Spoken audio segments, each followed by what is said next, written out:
हमारे पूज्य गुरुदेव श्री भक्तमाली जी के पास एक भगवत साक्षात्कार संपन्न सिद्ध संत रहते थे, श्री हरिराम बाबा। बहुत अच्छे संत थे, परम अनुरागी प्रेमी थे और कई बार भगवान का प्रत्यक्ष दर्शन उनको हुआ था।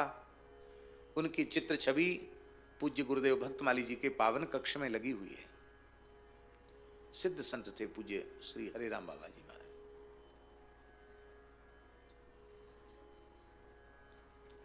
कितनी घटनाएं उनके जीवन की ऐसी हैं जो एकदम अलौकिक घटनाएं हैं। कभी कभी हमने किसी किसी प्रसंग में उनको सुनाया है। उनकी एक छोटी सी रचना जिसको पूज्य महाराज जी ने उनके जीवन काल में ही छपवाया, करुण पुकार,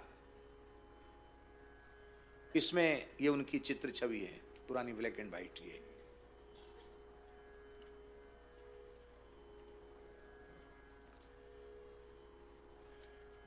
विरह के प्रेम के भाव में सने हुए उनके पद हैं। बहुत अद्भुत उनके रसमय पद हैं।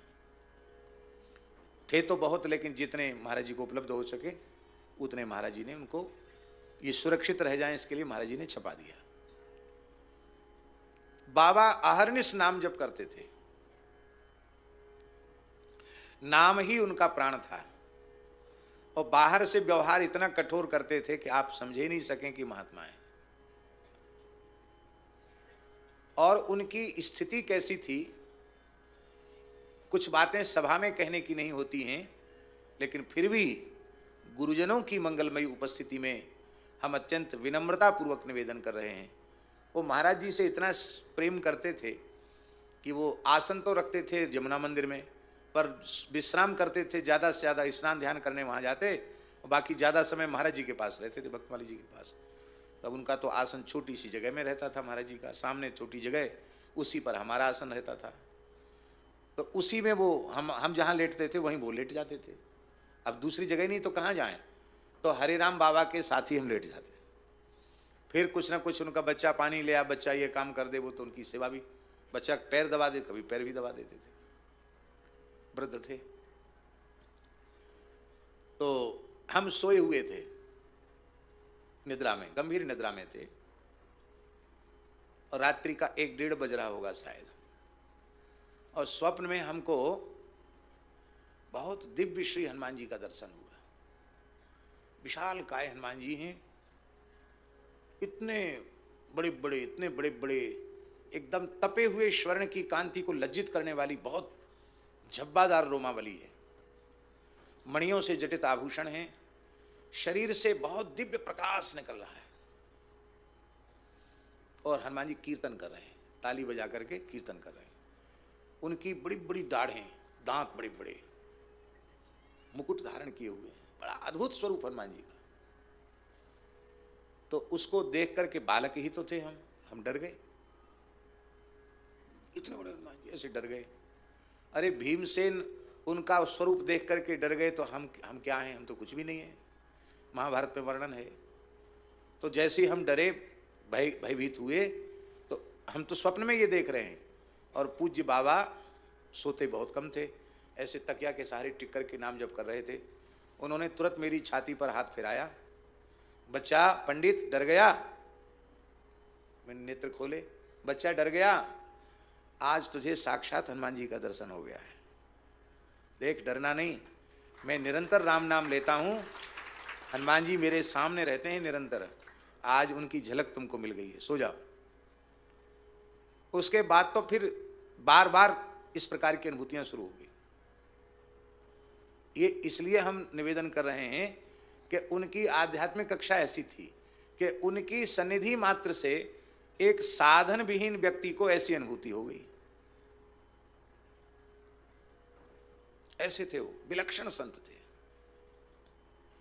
और उनकी इस पुस्तक को पढ़ करके एक दिल्ली से माता जी आई, बोले ये संत अभी हैं? हमने कहा हाँ हैं। भगवत प्राप्त संत? हमने कहा हाँ हैं। तो मुझे दर्शन कराओ। तो हम दर्शन कराने ले गए। 104 वर्ष की आयु में उन्होंने अपने देह का त्याग किया। वृद्ध तो थे ही, वो कपड़े पड़े भी ज़्यादा नहीं पहनते थे, अब तो बहुत वृद्ध हो गए थे, तो कूल्हा टूट गया था, तो कपड़ा ऐसे ही सामने रख लेते थे, बार बार कॉपिन कौन बांधे। एक किसको लेके आ रहा है, मैं यहां नंगा बैठा हूं।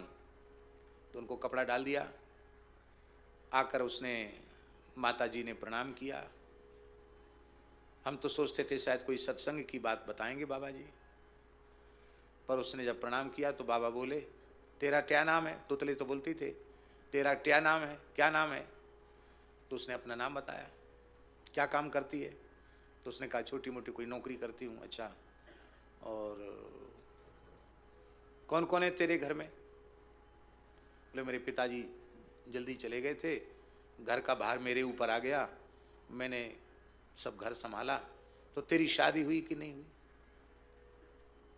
तो उसने कहा मेरे पिताजी पधार गए थे तो मैंने ही पिताजी वाला भी कर्तव्य और माँ को भी सहारा दिया, तो मैं विवाह नहीं किया। इतना सुनते बाबा हाथ जोड़ के कहते, देवी मैं तो बुढ़ा हो गया हूँ, अब ब्याह के लायक नहीं हूँ, तेरे हाथ पैर जोड़ता हूँ, तू यहाँ से जा। वो नाराज हो गई।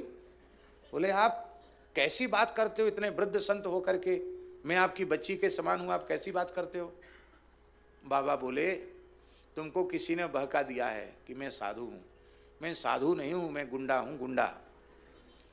संत साधु सेवा करने से पुण्य मिलता है, गुंडे बदमाशों की सेवा करने से पुण्य नहीं मिलता है। ले जा ले जा ले जा। तो शायद 50 रुपया 100 रुपया दिया था उसने, और एक पैकेट सेव फल। तो फल भी वापस कर दिए, उसकी भेंट भी वापस कर दी। अब वो लेके चली भी गई। हमने बाबा से कहा कि बाबा हम तो बड़ी श्रद्धा जगा के लाए थे, हैं? क्योंकि बाबा दक्षिणा रखते नहीं थे, हम लोगों को ही दे देते थे कि भाई कुछ फल भी भगवान को भोग लगेगा तो हम लोग प्रसाद पाने को मिलेगा। वो आपने उसको भगा दिया। बाबा ने हाथ जोड़कर कहा, बच्चा काले मूड की माया से भगवान बचावे। मन की बाबा आप तो वृद्ध हैं। बोले मैं वृद्ध हूं, पर यहां रहने वाले सब वृद्ध नहीं हैं। विरक्तों के यहां स्त्रियों का आना जाना अच्छा नहीं है। लोग क्या कहेंगे? वृद्धावस्था में बाबा जी स्त्रियों से घिरा हुआ है। भेष की मर्यादा रखनी है। अब एक ही बार में मैंने फांस काट दी, अब दोबारा नहीं आएगी। तो हमने कहा बाबा कहीं दोबारा आ गई तो? बोले अब की बार गाली दूंगा। हमने कहा तीसरी बार आ गई तो डंडा मारूंगा।